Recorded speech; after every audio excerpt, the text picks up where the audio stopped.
right, just go. Just take your time with going. This is like first time meeting. Him, the man, the myth, the legend. Dude. Have you ever made friends with someone online and then remain friends for like 15 years? If you've known me or have seen past videos, you may have picked up there's this common theme or thread in my life where I keep meeting people online and then... We met on the internet, so that's safe. Yeah, that's... I'm secretly a serial killer, but... meeting them in real life. You know, But this is something I've just been doing. I've been making friends with the folks online since I was like a preteen, and here we are. this is our round trip on the Amtrak the Rath. How would you rate the experience? It's great. Especially if you get one with a toilet in it. As if he's not sitting on it right now. In 2008, I discovered an online game creation, not tool, but it was really just a game. It was always kind of in beta and it never actually like fully launched, but it was called Atmosphere. Don't do as I do and practice online safety, please. Please be safe online. Please. Atmosphere, maybe that's a whole other story for another time, but what I really want to focus in on is community.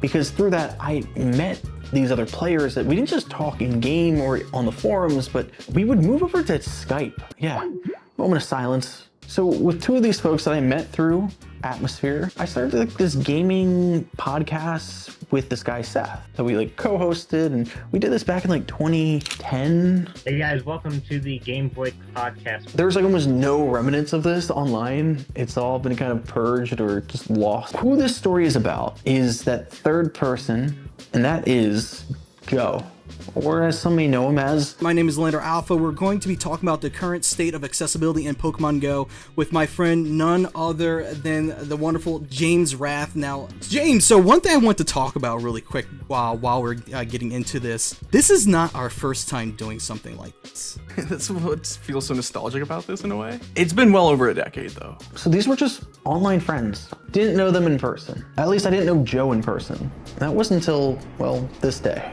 We are getting off of here in about probably 20 to 30 minutes. Yonkers! Yonkers.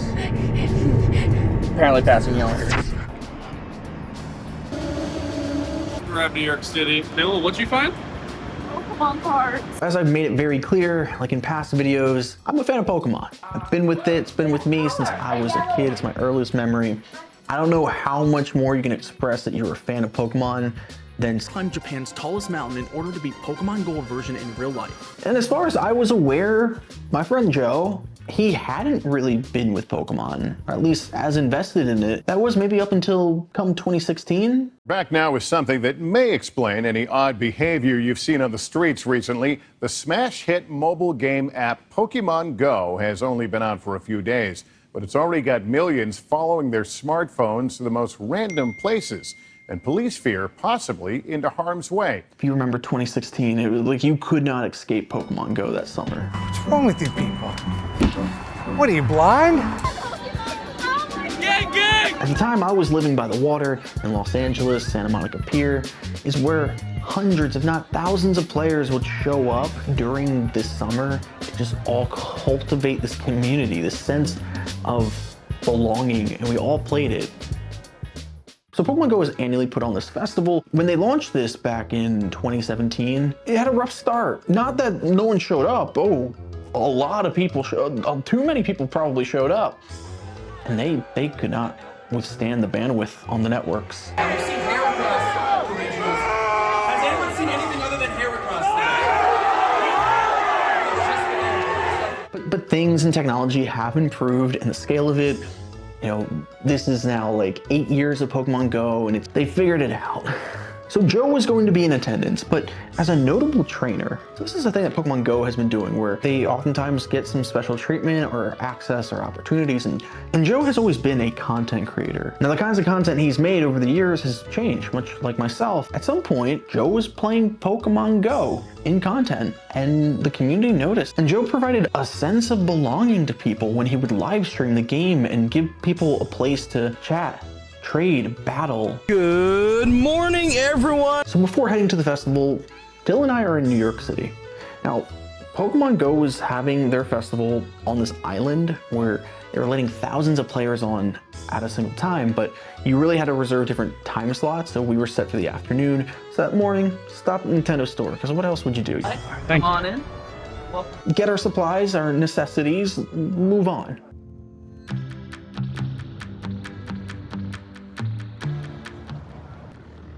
Manhattan from a ferry is just a whole other sight to behold. How are you feeling about your first ferry ride? I'm surprisingly enjoying it. Sitting down was making me nauseous, but standing up for some reason is fine. I don't even know the half of it because I only have 5% of sight. In that area, it's like mapped out in the game that this is where some of the rare stuff will be spawning. It's like this huge scavenger hunt. Really, that's what I was about to go on. Not just for Pokemon, but to try to find Joe. Believe me, I would have just messaged this guy. In fact, I think I did. Dude's not looking at notifications. He's got that do not disturb, and I don't blame him. So it's up to me to try to figure out where this guy is. As we arrived at the island, it just clicked that Pokemon has such a diverse fan base. Seeing that it's just become this thing that brings people together, I love it. And for the real hardcore fans out there, there are what is known as shiny Pokemon. Pokemon all have like their colors and their you know, what they look like. All these creatures. There are shiny Pokemon, which are a different colored variant. Very rare. It's like a mutated gene, if you will. You know, I have albinism, specifically ocular albinism.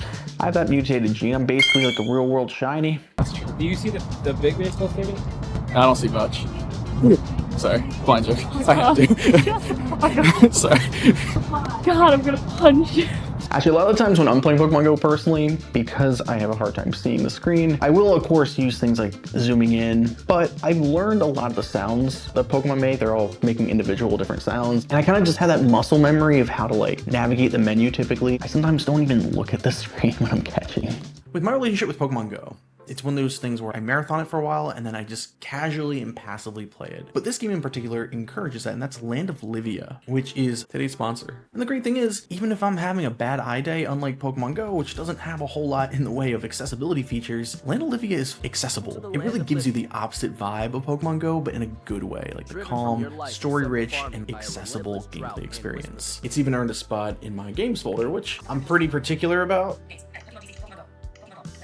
So it supports voiceover, dynamic type, high contrast user interface. This game also is very particular about its sound design and haptics. And if you know me, I'm always tuned in with Apple's Worldwide Developers Conference and what Apple's announcing, especially around the June time. This game actually came up back on my radar again because it was a finalist for the Apple Design Awards for inclusivity. And the great thing is that this game is completely free to start, and if you want to unlock everything it has to offer, it's a one-time purchase. But much like Pokemon Go, this game also encourages community. There's this in-game campfire chat where players share their tips, stories, and even heartwarming moments. I even read that there was this couple that met through the game by chatting near the campfire, and they're planning to close the distance, and that's the kind of connection that I think can really foster from these types of experiences. So if you're a fan of Pokemon Go for its community and energy, but you want something maybe that's a little bit more soothing, inclusive, passive, check out Land of Livia. I've caught myself picking it up and playing this RPG in between my workouts and my renders of my video edit, so definitely recommend it. You know, trying to navigate this place, and it feels like no one's paying attention.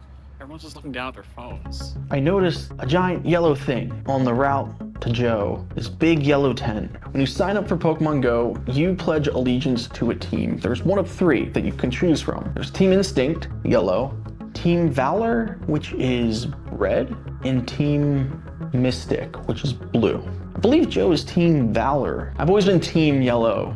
Team Instinct since day one. I at least owed it to my team and to mingle with some other Team Instinct folks there. I mean, Dylan and I were already dressed up in our team color.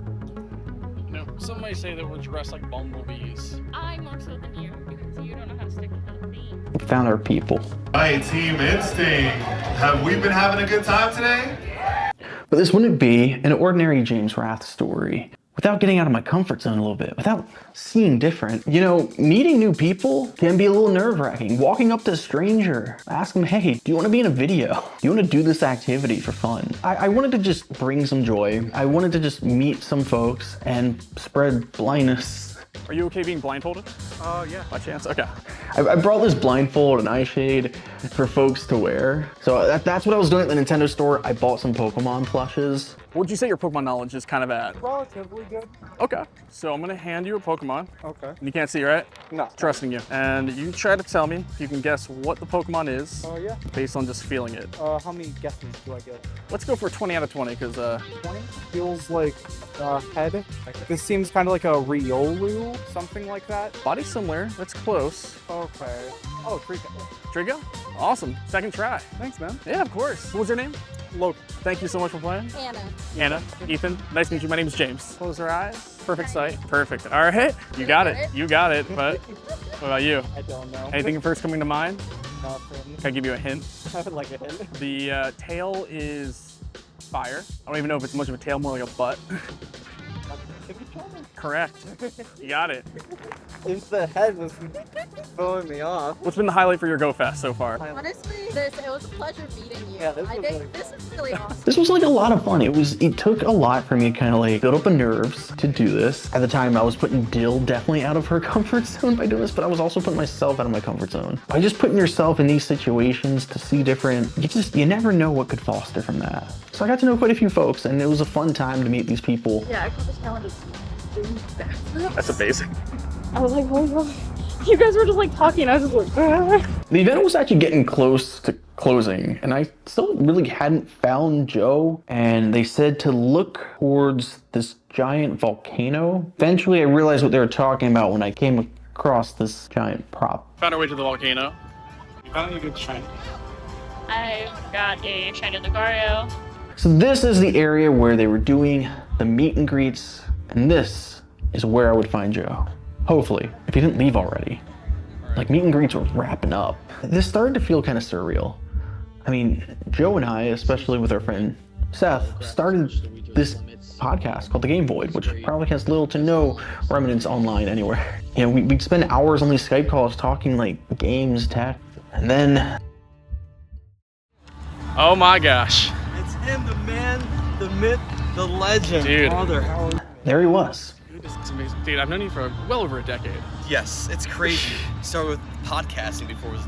So we caught up and we talked about the good old days, but you know, as a member of Team Instinct and him as Team Valor, there's this unspoken rule. Okay, it's very much spoken. When two trainers' eyes lock and meet, you engage in battle. Now, when it comes to Pokemon battles, my bread and butter is the main series games, which are very different from Pokemon Go. But I was still familiar with Pokemon Go's battles and stuff, but Joe was the expert. He was the master. He was the Pokemon master. I was the challenger here. Oh, battle, you said. I don't know if you have that in you. I think we can do it. Let's battle.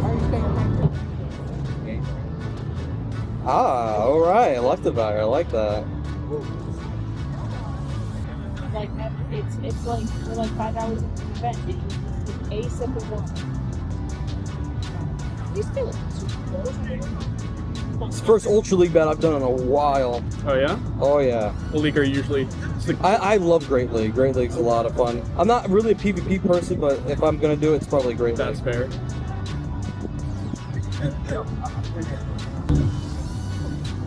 Ooh, and with the block.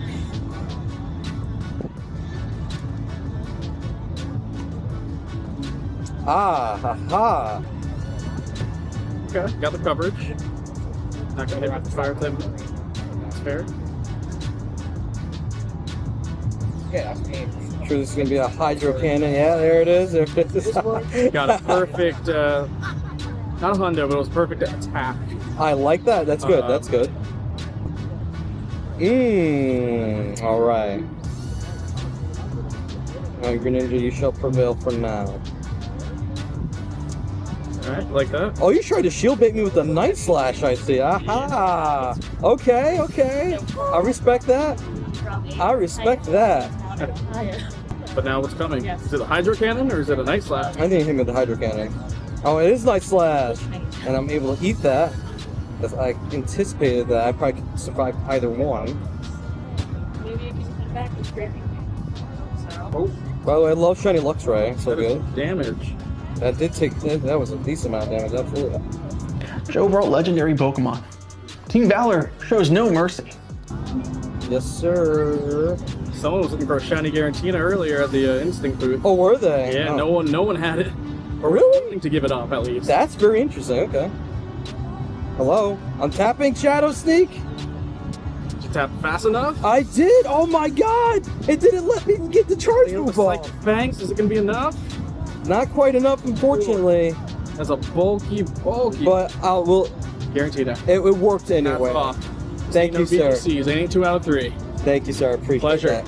Thank you for All the right. battle. This is why he's a notable champ. Joe beat me in my own game. Again, different game within the series and franchise, but All right, brother. Pleasure. It's been a pleasure, man. Thank you so much. Thanks for the battle. Thanks for waiting. Great to meet everyone. Yes, sir. Thank you, man. there was something kind of nostalgic about this whole Pokemon GO Fest as a whole. That is like, it took me back to 2016, that sense of community that Pokemon GO had when it first launched worldwide. I think there's something kind of beautiful about that, is even though Pokemon GO may not have the same like user base, I'm certainly not as active in it as I once was. Did you have a good day? Yeah. I came for the game, but I stayed for the people. And folks, if you're gonna go to Pokemon GO Fest, please keep your Pokemon battles in game.